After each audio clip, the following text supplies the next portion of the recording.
Hello, you are welcome to my channel, and in today's video we are going to continue with what our lessons on tally. So we've learned a lot of things about tally since we started. Now lesson 1 we looked at what tally is about and why you need to learn tally or the importance of tally.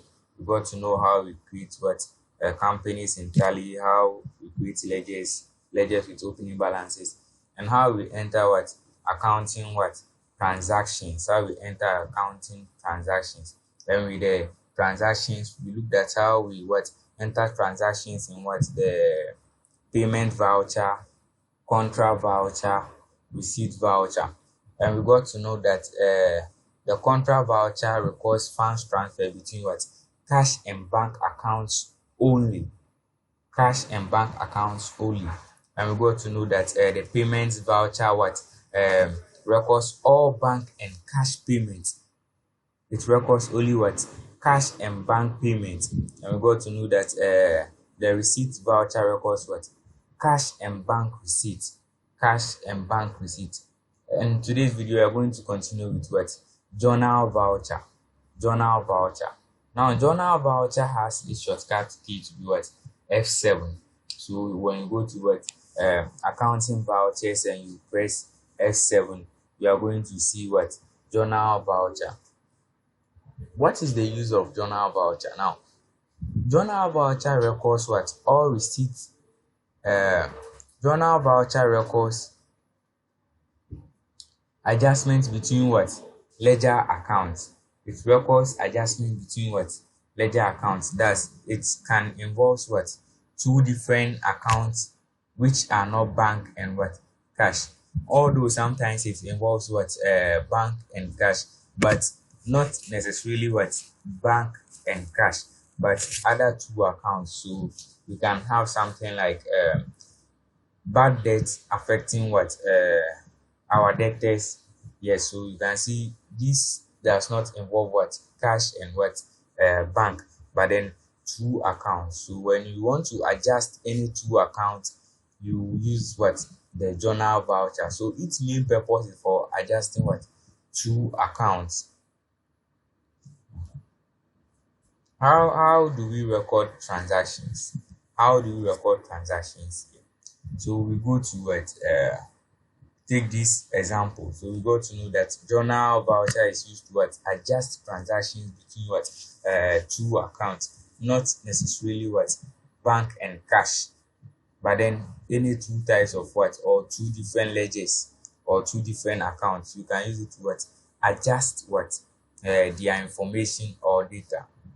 So we have examples here which we are going to use to practice. We have what bad debt write off. So bad debt written off. Let's do the correction here. Bad debt written off of 2,000 Ghana cedis. So we find all the, since we are using dollars, let's find what all the Ghana cedis and replace them with what the dollars. Okay, so replace all. Okay, so we are taking the first transaction to what bad debt written off of $2,800 on Asempa Limited was what proposed. So if you write off bad debt, and who is Asempa? Asempa happens to be what a debtor, and there is instance that Asempa can't pay some of what the debt he or she is owing. So we have to what write off that debt, and the amount is what 2,800. So this is affecting what bad debt and what Asempa.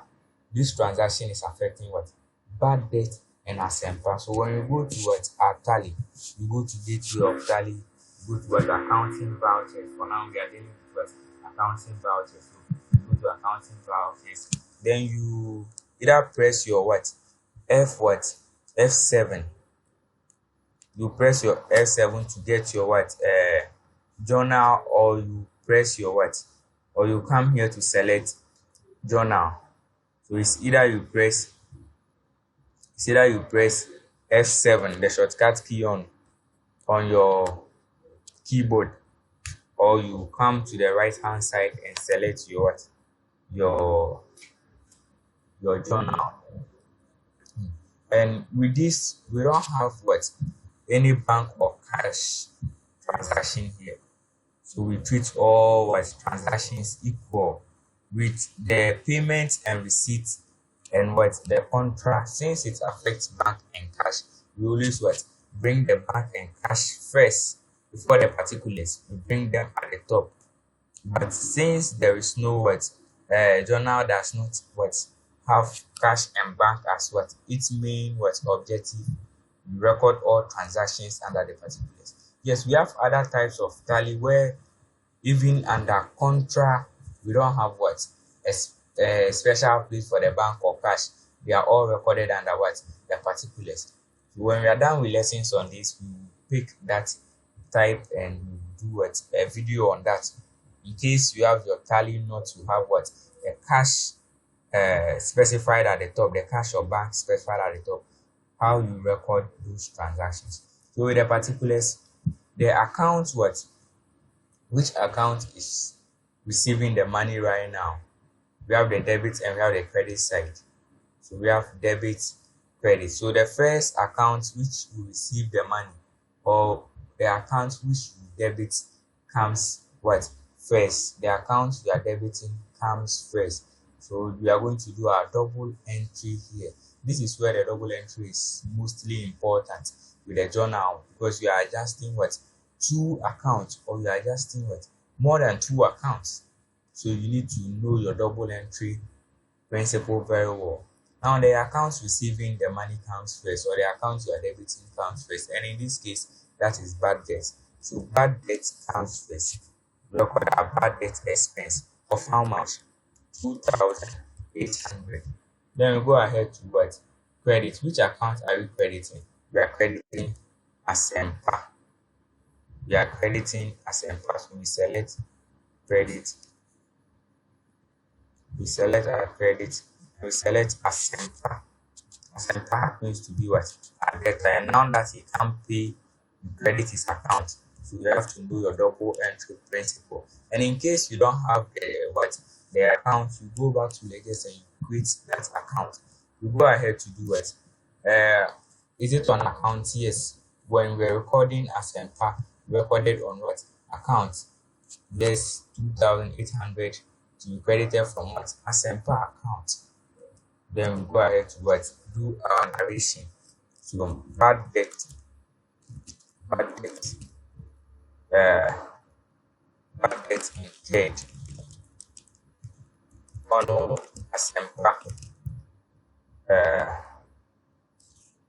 How much of 2,800 recorded successfully. So with the narration, you decide how you narrate the transaction that has taken place. Then you go ahead to save it. The next transaction we will use to learn our journal how to do it, but provide for depreciation as follows. So we have plant and machinery, we have motor vehicle, we have office equipment. So these are depreciations. We have furniture and fittings. So with the depreciations, you can decide to do them one by one, or you can decide to do all at once. And we know depreciation will affect what the asset account and what accumulated depreciation. It affects the asset account and what accumulated depreciation. So what do we do to the asset account? We debit the asset account and we credit what accumulated depreciation. So we debit the asset account and we credit. No, depreciation has what a debit balance. So you credit what the asset account, or you can decide to create a new account and name it depreciation, where you put all depreciations there and you put accumulated depreciation aside. But to be on the safer side, we let the depreciations affect what the asset account itself. Then we go ahead to what record them in the what accumulated depreciation. So we have two ways of doing this. You can decide to pick the plant and machinery first, 4,500. We go to what our tally. Now plants, we have our plant and machinery, right? So we can go to plant and machinery and do what? And record the what? 4,500, right? Being a depreciation. And still come to what? Accumulated what? We are crediting accumulated depreciation. So you can select here, edit accumulated what depreciation. If only we have accumulated depreciation, accumulated. Okay, we don't have accumulated depreciation here. So we'll go back to create what our accumulated depreciation. Okay. So how do we create accumulated depreciation? We go to accounting info, we go to ledgers, create, we're creating what accumulated depreciation. We have what accumulated accumulated depreciation under what under non-current asset. Go ahead to what save it. We'll go back to our transaction. So let's create depreciation expenses too. Let's create depreciation so that we will learn both ways. Depreciation expenses, depreciation expenses, and then on what current. We'll go ahead to what. So now let's go to our transaction accounting vouchers. We are looking at journal. So when we pick the motor vehicle, sorry, we're dealing with plant. So plant and equipment of 4,500. We go ahead to what? Yes, credit. We go ahead to credit and credit accumulated depreciation. Now we have it here of how much? Of 4,500. Then you go ahead to do the narration. Or you can still come. You can still come and do what? You can still come instead of recording uh plants and equipment. We have what? We have our depreciation expense. So we go to our depreciation expense and debit our depreciation expense. Then go to accumulated depreciation and credit what accumulated depreciation. Right? Then we go ahead to what? Do the narration. So this is where you describe the type of what depreciation expense you are recording. So depreciation on what? Depreciation on on on plants and what equipment successfully what recorded. You can even state the amount here and go ahead to save it. Then we can record it. We can record all at once to right. So we pick the rest. We have plant and okay, it was supposed to be plant and machinery, but I did plant and equipment. Sorry, but still we are just learning how to what enter those transactions. So we have motor vehicle, we have office equipment, and we have furniture and fitting. So motor vehicle of 6,150. So we record depreciation expense on 6,150 affecting what accumulated depreciation. You see, it's already there because the depreciation expense what affects what accumulated depreciation. You can go ahead to do your narration. So depreciation on motor vehicle successfully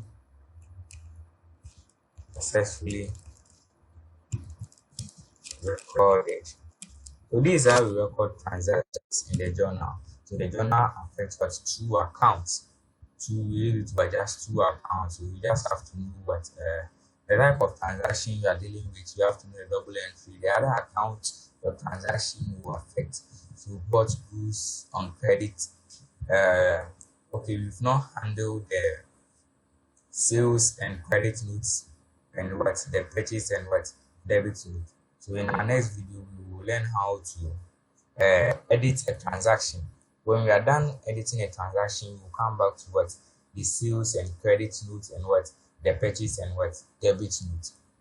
So today we've learned how we actually record journal what voucher, how we record journal transactions.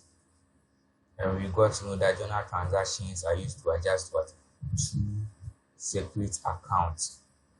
Please, you can only help us by what subscribing to this channel. Please subscribe and help us to promote this channel. Thank you so much.